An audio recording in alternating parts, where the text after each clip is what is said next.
ഹരിശ്രീ ഗണപതയേ നമ. അവിഘ്നമസ്തു.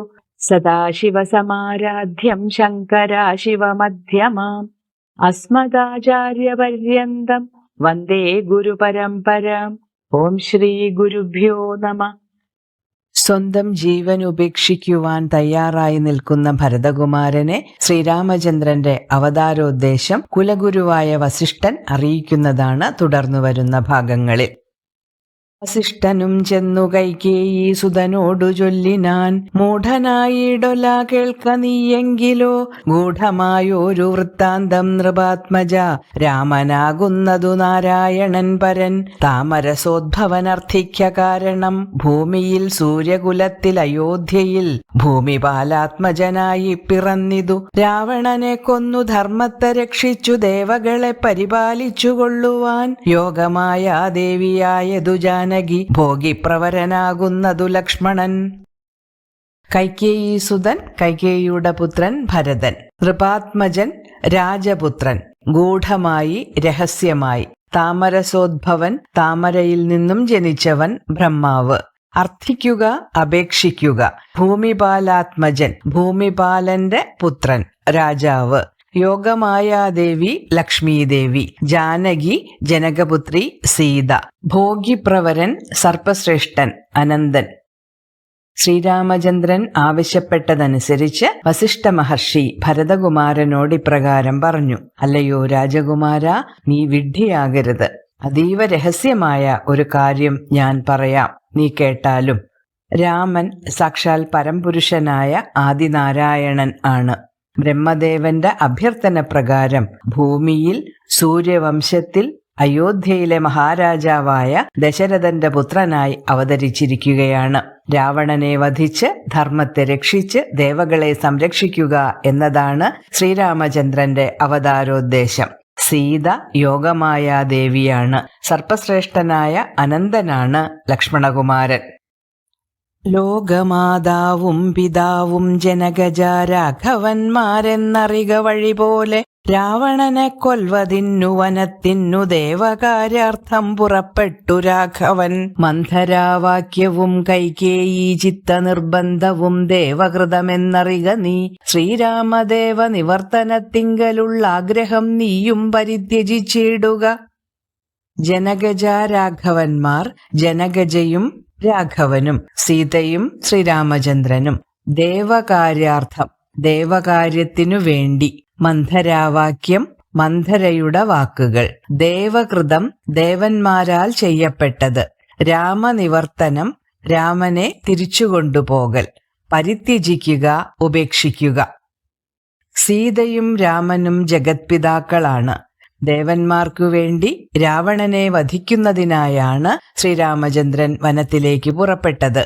മന്ധരയുടെ വാക്കുകൾക്കും കൈകേയിയുടെ നിർബന്ധ ബുദ്ധിക്കും പിന്നിൽ ദേവകളുടെ പ്രവർത്തനമായിരുന്നു. അതുകൊണ്ട് ശ്രീരാമചന്ദ്രനെ തിരിച്ചുകൊണ്ടുപോകണം എന്ന ആഗ്രഹത്തെ നീ ഉപേക്ഷിക്കണം. കാരണപുരുഷാനുജ്ഞയാ സത്വരം നീ രാജധാനിക്കു പോകമടിയാതെ. മന്ത്രികളോടും ജനനീജനത്തോടും അന്തമില്ലാതെ പടയോടും ഇപ്പോഴേ ചെന്നയോധ്യാപുരി പുക്കു വസിക്ക നീ. വന്നിടും അഗ്രജൻ താനും അനുജനും ദേവിയും 7 സംവത്സരാവധൗ. രാവണൻ തന്നെ വധിച്ചു സപുത്രകം. കാരണപുരുഷൻ പ്രപഞ്ച സൃഷ്ടി സ്ഥിതി സംഹാരങ്ങൾക്ക് കാരണക്കാരനായ ഈശ്വരൻ. അനുജ്ഞ, അനുവാദം. സത്വരം, പെട്ടെന്ന്. ജനനി, മാതാവ്. അന്തമില്ലാതെ, അവസാനമില്ലാതെ. അഗ്രജൻ, ജ്യേഷ്ഠൻ. 7 സംവത്സരാവധൗ, 14 വർഷം കഴിഞ്ഞാൽ. സപുത്രകം, പുത്രന്മാരോടുകൂടെ. കാരണപുരുഷനായ ശ്രീരാമചന്ദ്രന്റെ അനുവാദത്തോടുകൂടി മന്ത്രിമാർ, വലിയ സൈന്യം, അമ്മമാർ എന്നിവരെ എല്ലാവരെയും കൂട്ടി നീ മടികൂടാതെ അയോധ്യയിലേക്ക് തിരിച്ചു പോകുക. രാവണനെയും അവന്റെ പുത്രന്മാരെയും വധിച്ച ശേഷം 14 വർഷം കഴിയുമ്പോൾ സീതാദേവി, ലക്ഷ്മണൻ എന്നിവരോടൊപ്പം ശ്രീരാമചന്ദ്രൻ തിരികെയെത്തും. ഇത്തം ഗുരുക്തികൾ കേട്ടു ഭരതനും ചിത്തേ വളർന്നോരു വിസ്മയം കൈക്കൊണ്ടു ഭക്ത്യാ രഘൂത്തമ സന്നിധൗ സാദരം ഗത്വാ മുഹുർനമസ്കൃത്വാ സസോദരം പാദുകാം ദേഹി രാജേന്ദ്ര രാജ്യായതേ പാദബുദ്ധ്യാ മമ സേവിച്ചുകൊള്ളുവാൻ യാവത്താഗമനം ദേവദേവാമേ താവദേവാനാരദം ഭജിച്ചിടുവാൻ. ഇത്തം ഇപ്രകാരം, ഗുരുക്തി ഗുരുവിന്റെ ഉക്തി ഗുരുവിന്റെ വാക്ക്, ചിത്തേ മനസ്സിൽ, ഭക്തിയാ ഭക്തിപൂർവം, രഘൂത്തമ സന്നിധൗ ശ്രീരാമചന്ദ്രന്റെ മുന്നിൽ, സാദരം ആദരവോടെ, ഗത്വാ ചെന്നിട്ട്, മുഹുർ നമസ്കൃത്വ വീണ്ടും നമസ്കരിച്ചിട്ട്, സസോദരം സോദരനോടു കൂടി, പാതുകാം ദേഹി മെതിയടിയെ തന്നാലും, രാജേന്ദ്ര രാജശ്രേഷ്ഠ രാജ്യായ രാജ്യത്തിനായി രാജ്യഭരണത്തിനായി കൊണ്ട്, പാദബുദ്ധിയ പാദങ്ങളാണെന്ന വിചാരത്തോടെ, മമ സേവിച്ചുകൊള്ളുവാൻ എനിക്ക് പൂജിക്കാനായി, യാവത് തവ ആഗമനം എപ്പോഴാണോ അങ്ങയുടെ വരവ്, താവത് ഏവ അന്നുവരെ, അനാരദം എല്ലായ്പ്പോഴും, ഭജിച്ചിടുവാൻ പൂജിക്കുവാൻ. ഗുരുവിന്റെ ഇത്തരത്തിലുള്ള വാക്കുകൾ കേട്ടതോടെ ഭരതകുമാരന്റെ മനസ്സിൽ വലിയ വിസ്മയം ജനിച്ചു. അദ്ദേഹം ഭക്തിപൂർവം ശ്രീരാമദേവ സന്നിധിയിൽ ചെന്ന് അത്യാദരപൂർവം സഹോദരനെ വീണ്ടും വീണ്ടും നമസ്കരിച്ച ശേഷം പറഞ്ഞു, അല്ലയോ രാജശ്രേഷ്ഠ, അങ്ങയുടെ പാദങ്ങളാണെന്ന വിചാരത്തോടെ പൂജിച്ചുകൊണ്ട് രാജ്യം ഭരിക്കുന്നതിനായി എനിക്ക് അങ്ങയുടെ മെതിയടി തന്നാലും, ദേവദേവ, അങ്ങ് അയോധ്യയിൽ വന്നു ചേരുന്നതുവരെ ഞാൻ എല്ലായ്പ്പോഴും അങ്ങയെ ഭജിച്ചുകൊണ്ടേയിരിക്കും. ഇത്തം ഭരതോക്തി കേട്ടു രഘൂത്തമൻ പൊൽത്താരടികളിൽ ചേർത്ത മെതിയടി ഭക്തിമാനായ ഭരതനു നൽകിനാൻ, നത്വാ പരിഗ്രഹിച്ചിടിനാൻ തമ്പിയും, ഉത്തമ രത്നവിഭൂഷിത പാതുകം ഉത്തമാംഗേ ചേർത്തു രാമനരേന്ദ്രനെ ഭക്ത്യാ പ്രദക്ഷിണം കൃത്വാ നമസ്കരിച്ചുദ്ധായ വന്ദിച്ചു ചൊന്നാൻ സഗദ്ഗതം, അന്വബ്ധപൂർണേ പ്രഥമദിനേ ഭവാൻ വന്നതില്ലെന്നു വന്നിടുകിൽ പിന്നെ ഞാൻ അന്യദിവസം ഉഷസിജ്വലിപ്പിച്ചു വന്നിയിൽ ചാടി മരിക്കുന്നതുണ്ടല്ലോ എന്നതു കേട്ടു രഘുപതിയും നിജ കണ്ണുനീരും തുടച്ചൻപോടു ചൊല്ലിനാൻ. ഇത്തം ഇപ്രകാരം, ഭരതോക്തി ഭരതന്റെ വാക്കുകൾ, പൊൽത്താരടി പൊൽത്താരുപോലുള്ള അടി, പൊൽത്താര് പൊൻതാമര, അടി പാദം, നത്വ നമസ്കരിച്ചിട്ട്, പരിഗ്രഹിക്കുക സ്വീകരിക്കുക, തമ്പി അനുജൻ, ഉത്തമ രത്നവിഭൂഷിത പാതുകം ശ്രേഷ്ഠമായ രത്നങ്ങൾ കൊണ്ട് അലങ്കരിച്ച മെതിയടി, ഉത്തമാംഗേ ശിരസിൽ, പ്രദക്ഷിണം കൃത്വ വലം വെച്ചിട്ട്, ഉത്ഥായ എഴുന്നേറ്റ്, സഗദ്ഗതം ഗദ്ഗതത്തോടെ, മന്വബ്ധപൂർണേ പ്രഥമദിനെ 14 വർഷം തികയുന്ന ആദ്യ ദിവസം, അന്യദിവസം അടുത്ത ദിവസം, ഉഷസി പ്രഭാതത്തിൽ, രഘുപതി ശ്രീരാമചന്ദ്രൻ, വന്നി തീ അൻപോട് സ്നേഹത്തോടെ. ഇപ്രകാരം ഭരതന്റെ വാക്കുകൾ കേട്ടപ്പോൾ രഘുനാഥൻ പൊൽത്താമര പോലുള്ള പാദങ്ങളിൽ ധരിച്ചിരുന്ന മെതിയടി ഭക്തനായ ഭരതകുമാരന് നൽകി. അനുജനായ ഭരതൻ ശ്രീരാമചന്ദ്രനെ നമസ്കരിച്ച് രാമപാദുകങ്ങൾ സ്വീകരിച്ചു. ഉത്തമ രത്നങ്ങൾ കൊണ്ട് അലങ്കരിച്ചിട്ടുള്ള മെതിയടി ശിരസാ വഹിച്ചുകൊണ്ട് ശ്രീരാമചന്ദ്രനെ ഭക്തിപൂർവം പ്രദക്ഷിണം ചെയ്ത് നമസ്കരിച്ച് എഴുന്നേറ്റ് ഗദ്ഗദകണ്ഠനായി ഭരതകുമാരൻ ഇപ്രകാരം പറഞ്ഞു: 14 വർഷം തികയുന്ന ആദ്യ ദിനം അങ്ങ് അയോധ്യാപുരിയിൽ എത്തിച്ചേർന്നില്ലെങ്കിൽ നിശ്ചയമായും ഞാൻ അഗ്നി ജ്വലിപ്പിച്ച് അതിൽ ചാടി മരിക്കും. ഇതു കേട്ട ശ്രീരാമചന്ദ്രൻ കണ്ണുനീർ തുടച്ചിട്ട് സ്നേഹത്തോടെ ഇപ്രകാരം പറഞ്ഞു: അങ്ങനെ തന്നെയൊരന്തരമില്ലതിന്നങ്ങു ഞാൻ അന്നു തന്നെ വരും നിർണയം എന്നരുൾ ചെയ്തു വിടയും കൊടുത്തിതു ധന്യൻ ഭരതൻ നമസ്കരിച്ചിടിനാൻ. പിന്നെ പ്രദക്ഷിണവും ചെയ്തു വന്ദിച്ചു മന്ദേതരം പുറപ്പെട്ടു ഭരതനും. മാതൃജനങ്ങളും മന്ത്രിവരന്മാരും ഭ്രാതാവും ആചാര്യനും മഹാസേനയും ശ്രീരാമദേവന ചേതസി ചേർത്തുകൊണ്ടാരൂഢമോദേന കൊണ്ടുപോയിടിനാർ. അന്തരമില്ല, മാറ്റമില്ല, വ്യത്യാസമില്ല, നിർണയം, നിശ്ചയം, വിട, യാത്രാനുമതി, ധന്യൻ, ശ്രേഷ്ഠൻ, പ്രദക്ഷിണം ചെയ്ത് വലം വെച്ച്, മന്ദേതരം, വേഗത്തിൽ, മാതൃജനങ്ങൾ, അമ്മമാർ, ഭ്രാതാവ്, സഹോദരൻ, മഹാസേന, വലിയ സൈന്യം, ചേതസി, മനസ്സിൽ, ആരൂഢമോദേന വർദ്ധിച്ച സന്തോഷത്തോടെ.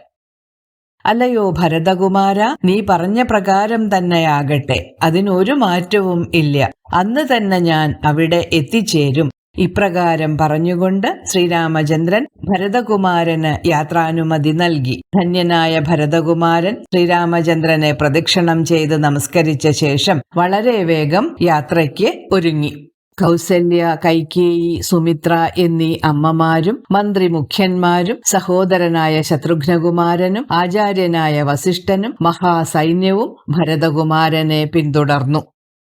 ശൃംഗിവേരാധിപനായ ഗുഹനെയും മംഗലവാച പറഞ്ഞയച്ചിടിനാൻ. മുമ്പിൽ നടന്നു ഗുഹൻ വഴികാട്ടുവാൻ, പിമ്പേ പെരുമ്പടയും നടകൊണ്ടിതു. കൈകേയി താനും സുതാനുവാദം കൊണ്ടു ശോകമകന്നു നടന്നു മകനുമായി. ഗംഗ കടന്നു ഗുഹാനുവാദേന നാലങ്കപ്പടയോടുകൂടെ കുമാരന്മാർ ചെന്നയോധ്യാപുരി പുക്കു. രഘുവരൻ തന്നെയും ചിന്തിച്ചനുദിനം ഭക്ത്യാ വിശുദ്ധ ബുദ്ധ്യാ പുരവാസികൾ നിത്യസുഖേന വസിച്ചിതെല്ലാവരും. ശൃംഗിവേരാധിപൻ, ശൃംഗിവേരം എന്ന നാടിന്റെ അധിപൻ ഗുഹൻ. മംഗലവാച ആശംസാവചനത്തോടെ. പെരുമ്പട മഹാസൈന്യം. സുതാനുവാദം സുതന്റെ അനുവാദം, ശ്രീരാമചന്ദ്രന്റെ അനുവാദം. ശോകമകന്ന് ദുഃഖമില്ലാതെ. ഗുഹാനുവാദേന ഗുഹന്റെ അനുവാദത്തോടെ. നാലങ്കപ്പട ചതുരംഗസേന. ആന, കുതിര, തേര്, കാലാൾ എന്നീ 4 വിഭാഗങ്ങളും ഉൾപ്പെട്ട സൈന്യം. അനുദിനം ദിവസം തോറും. വിശുദ്ധ ബുദ്ധിയ പരിശുദ്ധമായ മനസ്സോടെ. പുരവാസികൾ പട്ടണവാസികൾ. ശൃംഗിവേരാധിപനായ ഗുഹനെയും ആശംസാവാക്കുകൾ പറഞ്ഞ് ശ്രീരാമചന്ദ്രൻ യാത്രയാക്കി. എല്ലാവർക്കും വഴികാട്ടിയായി ഗുഹൻ മുന്നിൽ നടന്നു, സൈന്യം പിന്നാലെയും. കൈകേയി മാതാവ് ശ്രീരാമചന്ദ്രന്റെ അനുവാദം വാങ്ങിയ ശേഷം ദുഃഖങ്ങളെല്ലാം അകന്ന് ഭരതകുമാരനോടൊപ്പം നടന്നു നീങ്ങി. ഗുഹന്റെ അനുവാദത്തോടെ ഭരതകുമാരനും ചതുരംഗസേനയും ഗംഗാനദി തരണം ചെയ്തു. അയോധ്യയിലെത്തിയ ഭരതശത്രുഘ്നന്മാരും പൗരജനങ്ങളും എല്ലാം ഭക്തിയോടും മനുശുദ്ധിയോടും കൂടി ശ്രീരാമചന്ദ്രനെ മാത്രം ധ്യാനിച്ചുകൊണ്ട് സന്തോഷപൂർവം കഴിഞ്ഞു. താപസവേഷം ധരിച്ചു ഭരതനും താപേന ശത്രുഘ്നനും വ്രതത്തോടുടൻ ചെന്നു നന്ദിഗ്രാമമൻപോടു പുക്കിതു. വന്നിതാനന്ദം ജഗദ്വാസികൾക്കെല്ലാം പാതുകാം വച്ചു സിംഹാസനെ രാഘവ പാദങ്ങളെന്നു സങ്കൽപ്പിച്ചു സാദരം. ഗന്ധപുഷ്പാദ്യങ്ങൾ കൊണ്ടു പൂജിച്ചുകൊണ്ടന്തികെ സേവിച്ചു നിന്നാരിരുവരും. താപസവേഷം, താപസന്മാരുടെ വേഷം. നന്ദിഗ്രാമം അയോധ്യാനഗരത്തിന്റെ അതിർത്തിയിലുള്ള ഗ്രാമം. നന്ദിഗ്രാമത്തിലാണ് 14 വർഷം ഭരതകുമാരൻ ശ്രീരാമചന്ദ്രന്റെ പാദുകം പ്രതിഷ്ഠിച്ചു പൂജിച്ച് രാജ്യഭരണം നടത്തിയത്. താപേന ദുഃഖത്തോടെ. സിംഹാസനേ സിംഹാസനത്തിൽ. ഗന്ധപുഷ്പാദ്യങ്ങൾ സുഗന്ധവസ്തുക്കൾ, പൂക്കൾ തുടങ്ങിയവയാൽ. അന്തികെ സമീപത്ത്. ജഗദ്വാസികൾ ലോകവാസികൾ. പാതുകാം പാതുകത്തെ. ഭരതശത്രുഘ്നന്മാർ താപസവേഷം ധരിച്ച് വ്രതം അനുഷ്ഠിച്ചുകൊണ്ട് ശ്രീരാമചന്ദ്രനെ പിരിഞ്ഞ ദുഃഖത്തോടെ നന്ദിഗ്രാമത്തിൽ ചെന്നു താമസിച്ചു.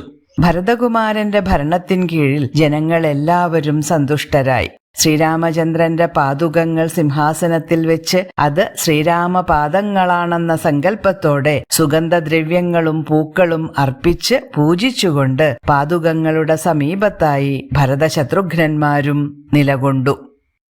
നാനാമുനിജനസേവിതനായോരു മാനവവീരൻ മനോഹരൻ രാഘവൻ ജാനകിയോടും അനുജനോടും മുതാ മാനസാനന്ദം കലർന്നു ചിലദിനം ചിത്രകൂടാചലേ വാണോരനന്തരം. ചിത്തെ നിരൂപിച്ചു കണ്ടു രഘുവരൻ മിത്രവർഗങ്ങൾ അയോധ്യയിൽ നിന്നു വന്നെത്തുമിവിടെയിരുന്നാലിനിയുടൻ.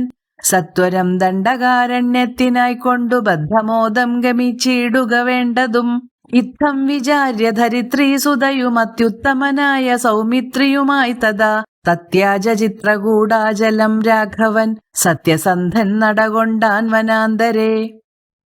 നാനാമുനിജനസേവിതൻ, ധാരാളം മുനിജനങ്ങളാൽ സേവിക്കപ്പെട്ടവൻ.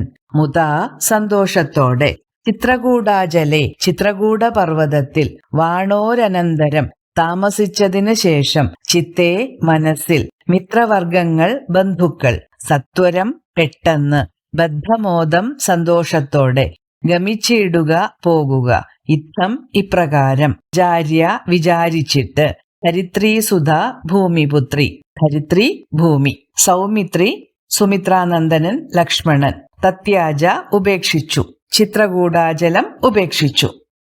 നാനാമുനികളിൽ സേവിതനായ മാനവവീരനും മനോഹരനുമായ ശ്രീരാമചന്ദ്രൻ സീതാദേവിയോടും ലക്ഷ്മണകുമാരനോടും കൂടി സന്തോഷപൂർവം ചിത്രകൂട പർവ്വതത്തിൽ കഴിഞ്ഞതിനു ശേഷം ഇപ്രകാരം ചിന്തിച്ചു: ഇനിയും ഇവിടെ താമസിച്ചാൽ അയോധ്യയിൽ നിന്നും ബന്ധുമിത്രാദികൾ വീണ്ടും വന്നെത്തും. അതുകൊണ്ട് ഒട്ടും വൈകാതെ സന്തോഷപൂർവം ദണ്ഡകവനത്തിലേക്ക് പോകണം. ഇങ്ങനെ തീരുമാനിച്ച് സീതാദേവിയോടും ലക്ഷ്മണകുമാരനോടും ഒപ്പം മറ്റൊരു വനത്തിലേക്ക് സത്യസന്ധനായ ശ്രീരാമചന്ദ്രൻ യാത്രയായി.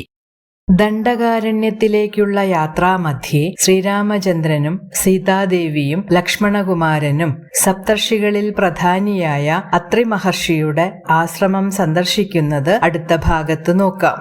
ശ്രീരാമചന്ദ്രായ നമഃ.